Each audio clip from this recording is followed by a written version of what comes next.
電話旁邊我哋又請嚟新界東南嘅立法會議員李世榮啊，李世榮你好。早晨啊，葉平，早晨咁多位。早晨。不如先講咧喺嗰個嘅服務回贈嗰方面啦，相信都好多人關注嘅。今次呢，港鐵就係都係會係撥出1920萬元，咁然之後就連埋嗰個帳戶入邊嘅累積款項啦，就要安排一個特別嘅車費日。以往嗰啲特別車費日咧，好多時都係安排喺禮拜六日㗎。你對於今次呢個嘅安排有冇啲乜嘢嘅要求或者睇法？嗱，雖然佢未講話會選擇邊日去回診啦，咁但係咧，我自己覺得咧就今次嘅事件因為係平日嘅放工嘅繁忙時間發生嘅，咁所以咧我都琴日喺立法會上咧我都話，喂，你最起碼都蘋果對翻蘋果啊！我話就話你應該揀翻一日平日嘅夜晚放工，去翻受影響嘅線嘅乘客咧，就可能夠免費乘搭。咁我就覺得就呢啲係最基本嘅合理啦，一個補償。咁如果但係佢席間上咧回覆我咧就話，呢個就同錢銀無關，係一個技術。咁我都一定會繼續繼續追落去啦，問下佢喎。咁你技術上係咪可以解決得到咧？咁樣。咁呢一個都係我覺得係好合理嘅基本補償嚟嘅啫，因為我覺得今次事態係十分之嚴重。除咗佢要賠償嗰1900萬俾嗰個基金裏邊之外咧，我覺得係要俾翻即係將軍澳區嘅市民有一個交代咯。即係直接回饋俾將軍澳線嘅乘客。係啊，我諗簡單都係蘋果對蘋果啦。你放工時間你咪揀一個禮拜，然後你可以跟翻事發嘅星期四夜晚放工，將軍澳線嗰5個站可以係，剛才呢，我哋就講過呢係罰則嗰方面啦。咁另外呢，其實對於上個星期呢，即係港鐵喺成個應變嗰方面呢，你自己有啲乜嘢嘅評價？特別係譬如無論喺嗰個現場嘅資訊發放啊，或者係疏導乘客嗰方面，你自己嘅評價係點樣呢？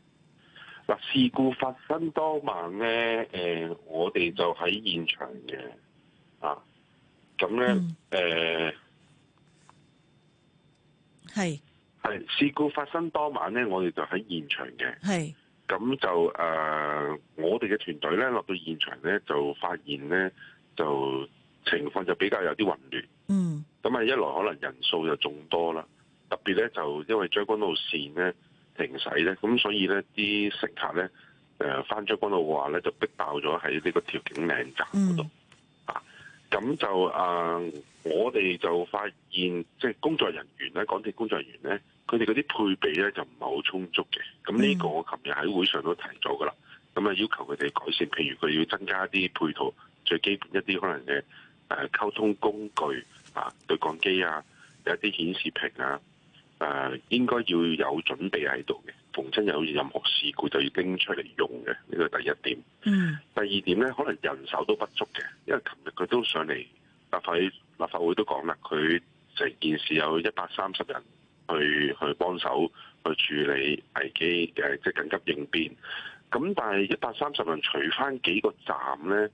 即係將軍澳線有5個站咧，咁其實係不足夠嘅，每個站你得20人啫嘛，唔夠嘅因為你唔係話就係調景嶺站，其他站都閂咗落咗閘嗰啲咧，你都要解説俾嗰啲居民聽點解嗰啲落晒閘噶嘛。咁另外一樣嘢做得唔太理想咧，就係有啲站咧佢落晒閘，但係咧其實有啲居民嘅配套咧，其實喺閘裏邊嘅，譬如咩咧，通往一啲屋苑嘅扶手電梯咧，譬如喺寶林站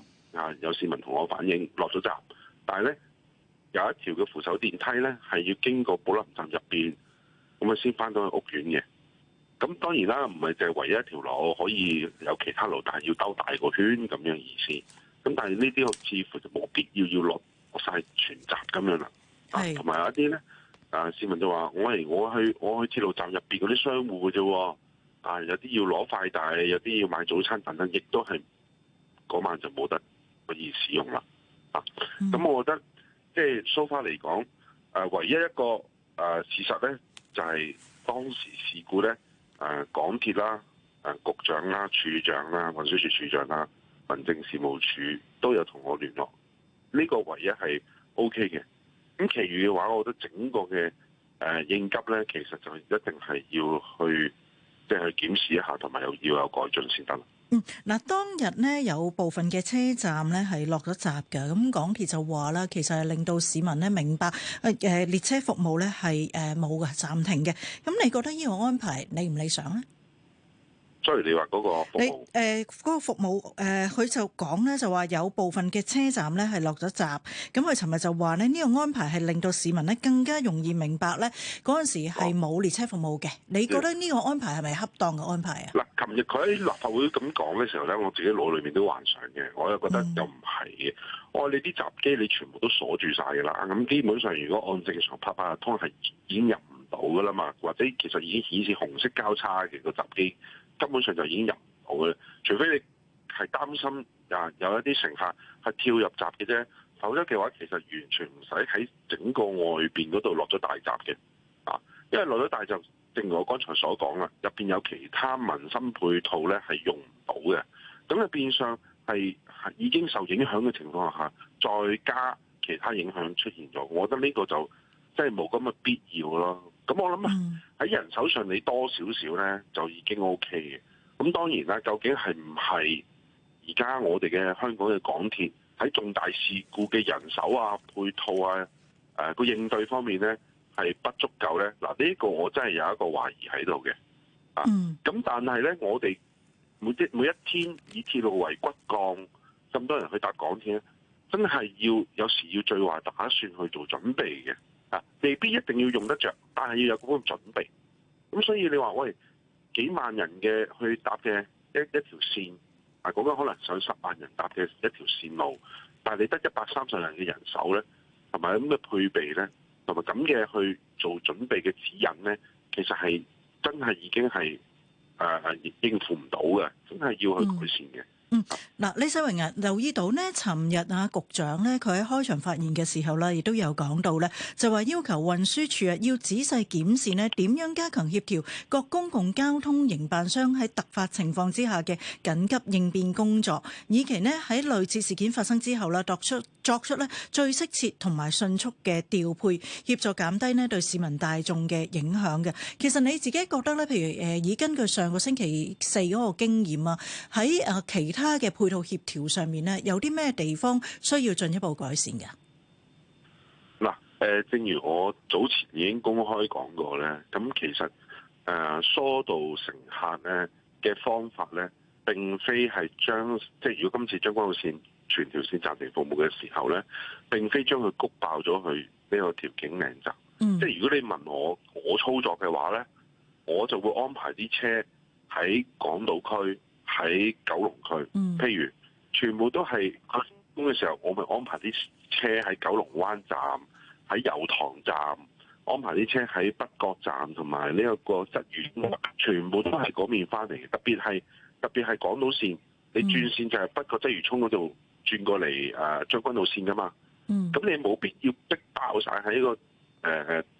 調景嶺站，喂，冇事就如果發生任何事嚟咧。係，咁佢要源頭